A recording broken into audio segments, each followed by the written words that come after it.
Hello and welcome back to the Guns and Glory Show. It is August 13th, 2026.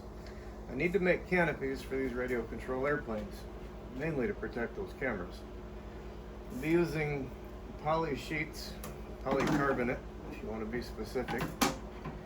I 3D printed this little frame to do basically a plunge as a test and proof of concept. This was about as big as I could make on the build plate, and I want to use the whole sheet, so that's just for an example. We'll make the finished one out of wood. We need to heat this sheet, so I have to build a box around this thing with a frame to hold that. A little bit of sandpaper around the edge to make sure it doesn't move.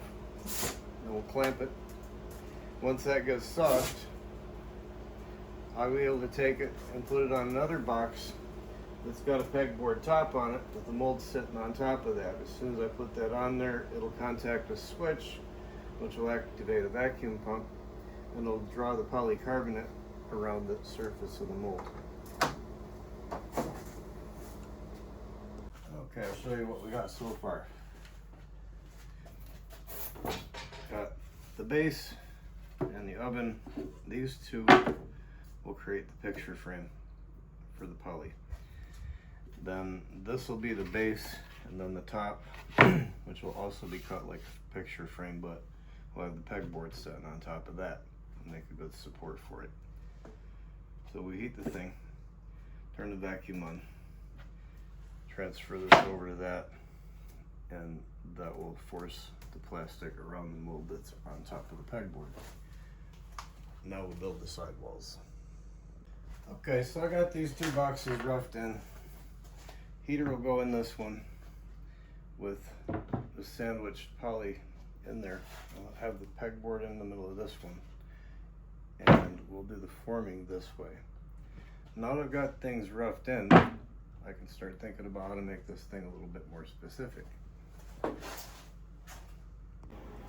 Okay, you don't want to make the hole as big as the piece of paper or sheet of plastic or identical. I'd like to have about a 1/2 inch lip all the way around that, and as I said earlier, I'm going to put some sandpaper around that to grab it, because those two pieces will be clamped together.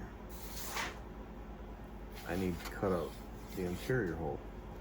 I need to make 3 of those. 2 of those for the picture frame thing, and the other for the pegboard. But here's where it gets interesting. This is going to be in the middle of that.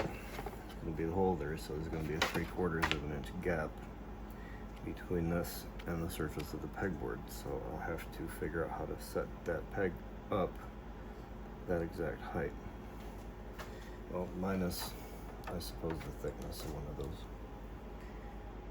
Okay, now I got that all roughed in. We'll have to make some internal supports for the plywood, because you can't put a screw in the end grain very well. You can, it just doesn't hold. Okay, got a piece of pine, cut up a couple of strips. We'll cut these to length, and I'll basically reinforce the inside corners and construct both of these boxes. Just countersink a couple of screws and attach it like that. And then it will go on that side. Clamp it, get it squared up, and then line up with that stick that's in there.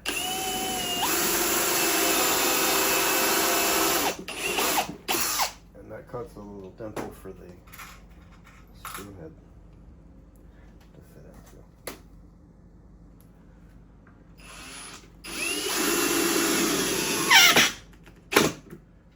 into. 4 of those each side. Okay, got the 2 basic boxes laid out, and now I've got to work out the interface between the pegboard and whatever that's called. I'm sure it has a name. Okay, I goofed. This thing's a little bit too tight. You could jam it in there, but I think I'm just going to take these 2 little side plastic things off, and that'll clear this up. There's 4 screws on each, and yeah, oops. There was a little bit more to it than that. the center screw, nut and bolt, whatever you want to call it, and a couple around the perimeter, and they'll come off. There's several screws along the side of it. Anyway, that knot fits. I can make the hole for the plug, and I reckon I should probably vent this thing a little bit because you want it to make enough heat to melt that little plastic, but not the heating element. Okay, got a couple of holes in there, and this little flange that was previously hidden will make a great nailer for that thing. Now I'm going to run around the perimeter at the top with a smaller drill bit and finish this little ventilation thing. Added a couple of feet, should help with ventilation. Countersink 4 screws. You naturally know where your fingers are at. Don't drill a hole in them. But you can use it to locate something like that support.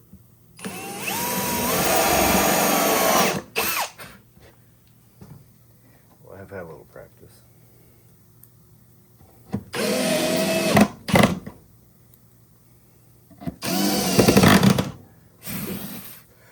Alright, now this thing will fit neatly just like that. I think I'll glue it to the box, but I'm not sure yet, so I'm going to pause until I figure out what I'm going to do with it. So now we need to get this surface up to the bottom of that. That way when we set the mold on, the bottom of it is flat against the surface that's actually going to be pulling. Otherwise you're going to have this weird warp thing going on. It's just going to use up the plastic. So we trace that out.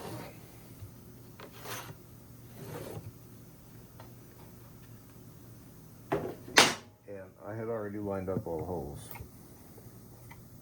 before I marked that.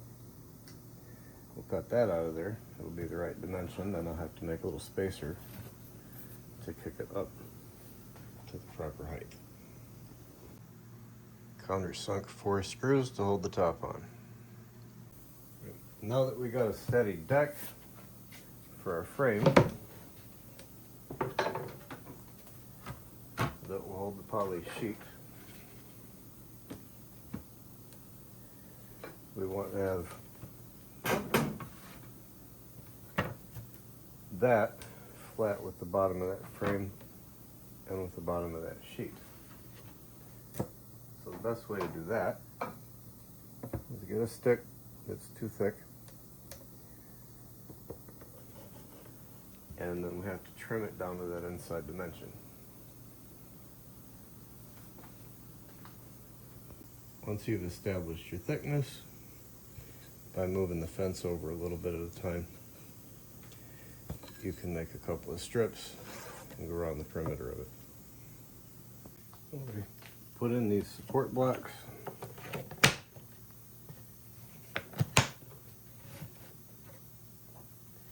And see how close we got it.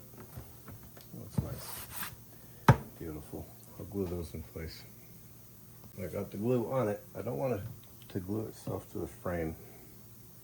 I just want to glue it to that thing. That's probably not enough, but it makes me feel better about it. So here we are. I'll hold that until it sets up. I suppose I could just spot weld that. Yeah, that'll work. That'll hold it. Got a little bit of an edge on that, so we'll just trim that out.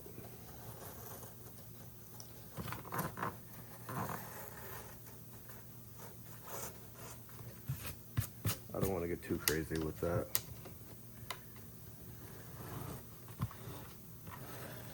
There we go. Okay, next thing, you need to stick this to the board under it. So keeping that all lined up with the edges. See if I can get that off of there. We go. I suppose the easiest way to do that right at this point is just go around this perimeter with a nice heavy bead and just don't let it move. Capillary action will take most of that in there.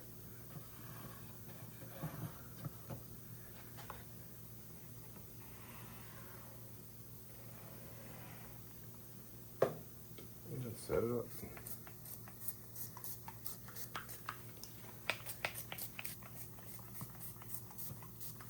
Okay, base is pretty much set, and at this point we need to work on that frame,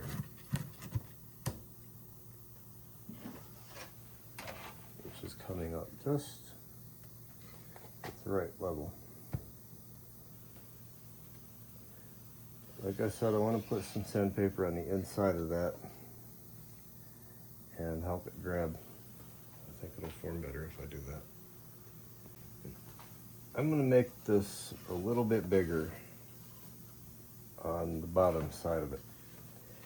That way it interfaces with that just a little bit easier, because I don't need to be fussing with it like that. I think just putting a bevel on both of the faces that we'll need will be sufficient.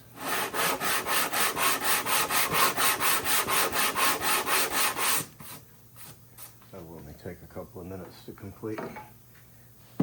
Same thing with that, just like that. Yeah, that's all it took, just to break the radius. Those go in and out easily now.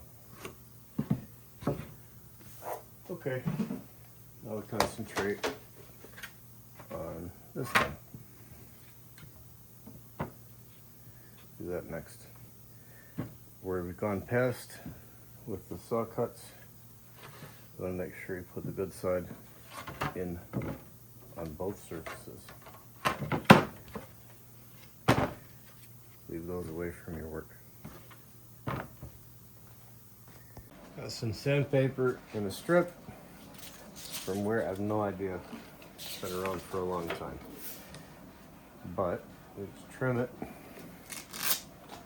You don't want to put a staple in that because it's too thick, and if it gets anywhere near the plastic, it'll crack it. So, if we can get that thing to hold still for a minute, a little bit of glue on there, and set it where it needs to be, and then I'll follow it up with some super glue, which will hold it and keep it out of my way until it sets up.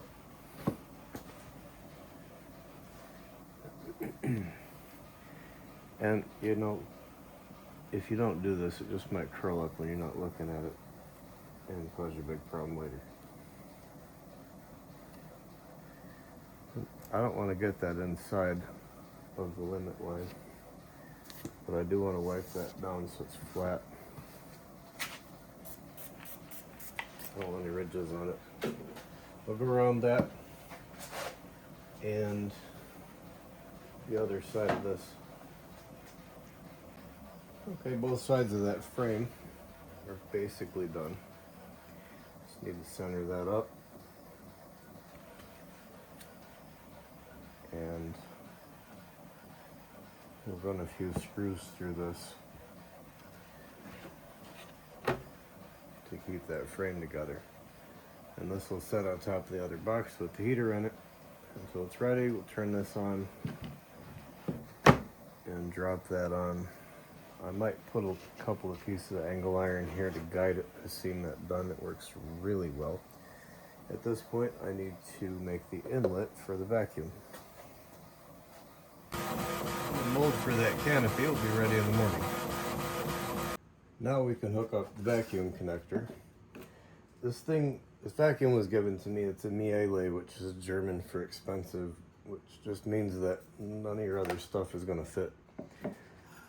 Anyway, just need to drill a hole in the side of that thing that's bigger than that hole and smaller than that one. Now this will be a matter of plugging the vacuum cleaner into it. Wrap that up with some duct tape to make up the difference in size. Fits in there pretty good. I'll put some epoxy on it from the inside of it to keep it where it needs to be. Just let that set for an hour and cure.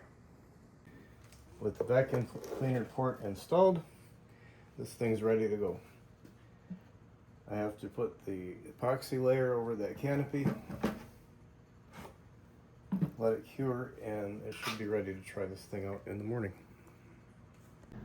I just applied a layer of clear epoxy with a brush,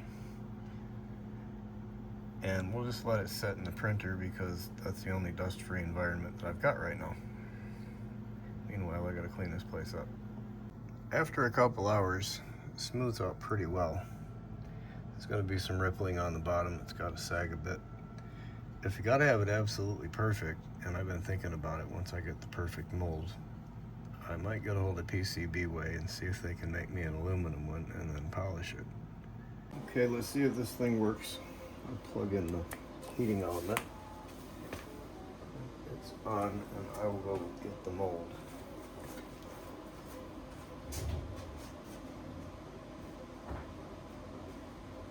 It's been sitting in a dust-free environment for the last few days. So it's skinnier here, so I want it closer to that edge than this one because I need more material there. I don't know if this is going to be thick enough at 1 millimeter to work or not. So, oh, the other thing, baby powder. You need a mold release. And baby powder works good for that.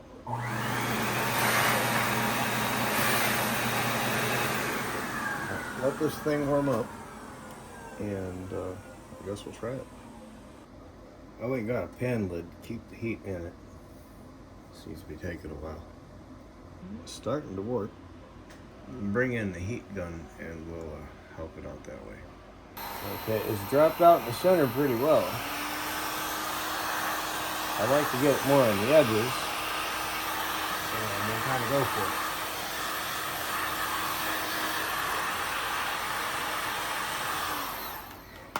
Okay, well, we'll try it.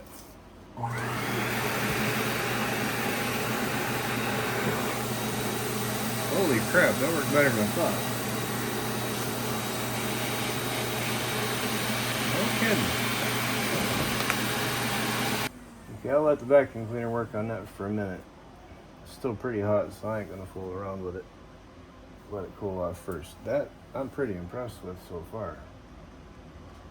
I try to set this canopy up in such a way, it's supposed to face that way, but I wanted it set in a way so that I could turn it around the other direction if I wanted to. At first it was just cut off at 90 degrees, and I figured that was just not going to work with that plastic. I needed it round, so here we go. Okay, let's see what we got. I promise I haven't had this off of here yet. Alright. That is pretty good. A little dust on it, probably wash off, and the clarity should be decent enough for the back side of it. Yeah, that should serve. It isn't as good as I'd like it to be. Obviously, you need it perfect. Maybe the aluminum one we were talking about earlier.